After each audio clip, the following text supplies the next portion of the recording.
urang dinikmatke urang laksanakeun ibadah tina sabadana urang laksanakeun anu wajib nyata salat tasbih 4 rakaat carana anu nembe ngartos dibunteun ibu aya daya tanya urang nyata saatosna urang naos yasin urang teras urang ieu sakedik mah urang ngesian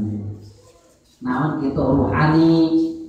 bahasana siraman rohani dan sakedik oge gitu tapi bade resakeun urang kalawan pertulungan Gusti Allah nyata salat tasbih 4 rakaat sabada Fatihah rakaat awal naos surah Al-Haqqumut saatosna surah Al-Haqqumut ditungtul ngan nyata naos tasbih nyata 15 wihan kade saatosna surah ieu mah beda saatosna surah teh urang ruku sujud eta mah 10 ieu mah saatos surah mah 15 wihan subhanallah walhamdulillah wala ilaha illallah wallahu akbar sakit we gitu dari sebagian ulama gitu terus anu dua rakaat nyaeta saatos Fatihah naos surah wal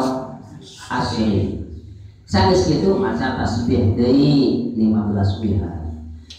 rakaat anu katilu maca surah qul ya ayyuhal kafirun saatosna eta maca tasbih deui 15 deui rakaat kaopat maca surah kulhu atawa al-ikhlas saatos kitu maca di tasbih 15 kali ari urang sujud kana ruku itidal sujud antara urang dieu antara dua sujud nyaeta maca anu eta dina urang tumaninana maca tasbih 10 katos Bu bade moal insya Allah tahun kali rupina sakitu yang kabeh hapunten sadayana mudah-mudahan aya upacara paegana nyata laresna eta masalah katerangan bapakna istri kakade pribadi sakata terus mudah-mudahan dina saat ayeuna Allah nalungsurkeun nyata taufik sareng hidayah sareng inayah jeung maghfirah kaulan sadayana amin ya rabbal alamin rupina sakitu bae wallahu muwaffiq ila aqwamit thariq assalamualaikum warahmatullahi wabarakatuh.